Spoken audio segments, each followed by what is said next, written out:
Eto na, eto na, eto na!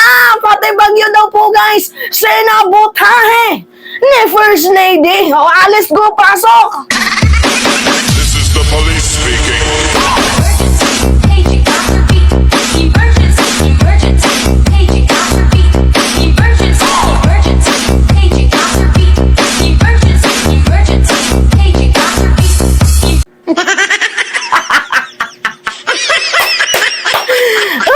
Grabe! Anyway, ito nga po guys. Pag-usapan natin. Dahil ngayong araw po gaganapin ang hakbang ng mga deputa hakbang ng mauutog. Ano ba mauutog? Ano ba? Hakbang ng maisog doon sa Tacloban. Ngayon, meron pong signal number 1. Naku, Diyos ko po, baka sasabihin na naman nila, sinabotahe ni Lisa Araneta Marcos ang bagyo.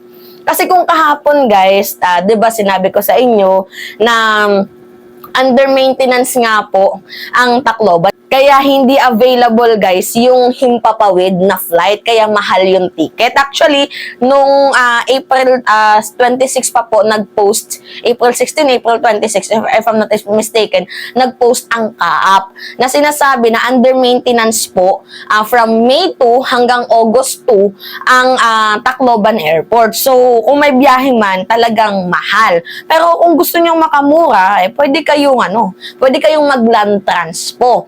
So ngayon nga po guys, sinisi nila kay First Lady. Na kesyo binili daw po ni First Lady lahat ng ticket, kaya mahal. Yan yung reklamo ng mga DDS. Ngayon naman, na merong bagyo, nag-cloud seeding daw po. Naku, Diyos ko po, alam nyo, yung utak ng mga DDS, mga tukmol yan eh. Diba, kagagawan daw po ng presidente yung bagyo. Nagpa-cloud seeding daw po para hindi matuloy ang hakbang ng maisog dyan sa Tacloban kasi natitreten daw po ang Marcos administration sa hakbang ng maisog. Sinong tanga ang matitreten sa inyo? Ano yung ginagawa nyo? Naninira. 'Di ba? Rebellion. Ang dami pang hindi mga tamang gawa. So, sino yung matitreaten sa inyo? Hindi nyo sinisira ang presidente niyan. Bagkus sinisira nyo yung sarili nyo. Anyway, dito tayo guys ito na naman, strategy na naman. Kasi merong mga transformer doon sa ano ba yun? Sa plaza. Tama ba ako? Doon sa saan ba yan? Sa Freedom, RTR, Plaza Freedom Park ng Tacloban. So, meron pong mga transformer. Ano yung transformer, Mima? Yung kagaya sa Dumaguete, merong mga truck. So, ngayon, merong mga transformer na nandoon sa Tacloban. So, meaning, hindi nga sila gusto. Tahimik naman ng Tacloban. Bakit nyo ginugulo? Tahimik ng Tacloban, ginugulo ninyo. Ang tutukmol nyo naman. Tahimik yung mga tao dyan, ang gugulo kayo no? Anyway, ito guys. Ito, pag-usapan natin. Ano nakalagay dyan? Join the Maisog Peace Rally. Defend the flag. Ano yung flag na idedepensa nyo? China. China. Alice Go, sayaw ka nga muna. Namiss ko si Alice Go Sayaw, Alice Go. This is the police speaking. Paging after beat. Emergency, emergency. Paging after beat. Emergency, emergency. Paging after beat. Emergency, emergency. Paging after beat.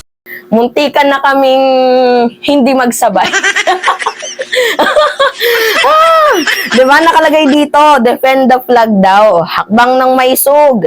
Join prayer for peace rally.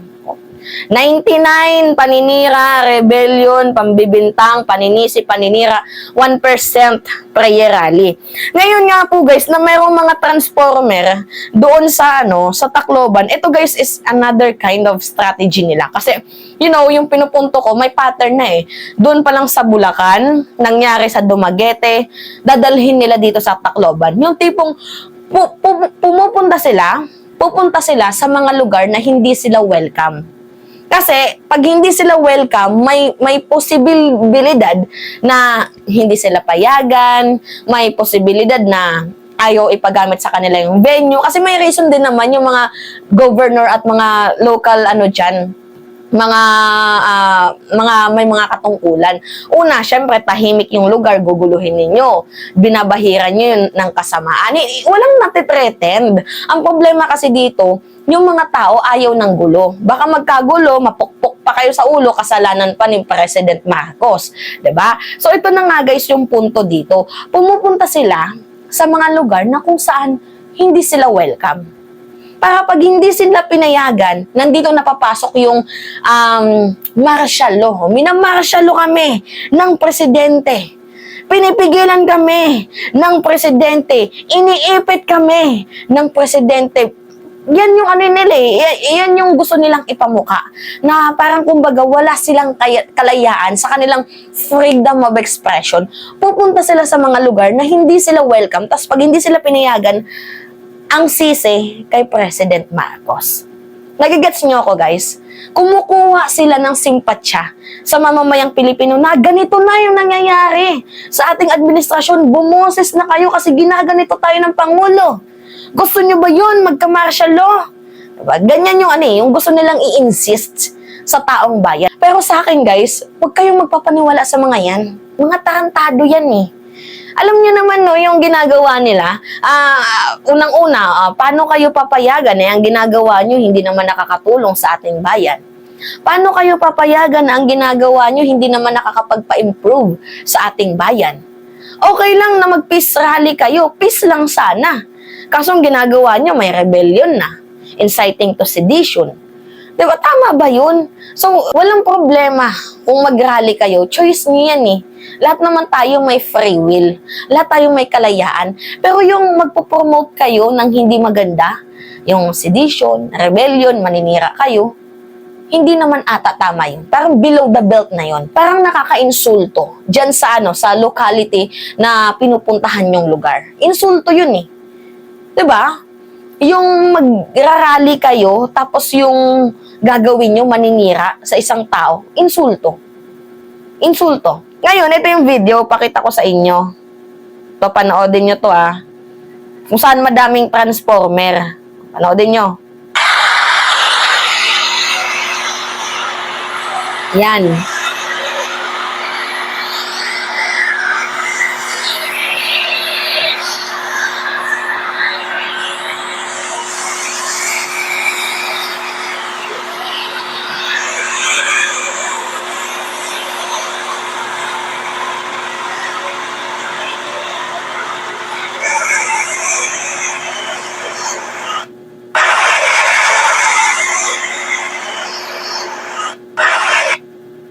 Yan, kita nyo. Ito pa, meron pa tayong isang video.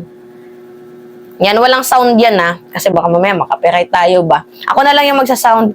Nandito po ako ngayon sa Tacloban na kung saan ang RTR ay nilagyan ng sandamakmak na transformer para hindi makapasok yung mga villain sa aming lungsod. Kung kaya't kayong mga mamamayang Pilipino, huwag kayong magpapaniwala sa mga hakbang ng mga diputa kasi ang ginagawa nila ay hindi naman nakakatulong sa ating bayan. Yun lamang po. Thank you. Diba? Ang galing ko mag-voice over.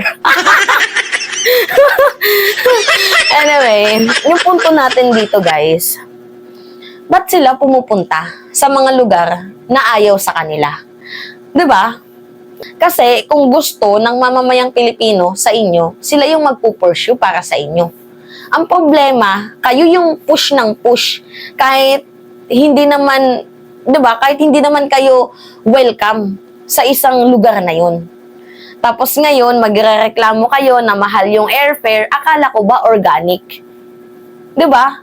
Kung sa Tacloban kayo, dapat yung mga a-attend organic.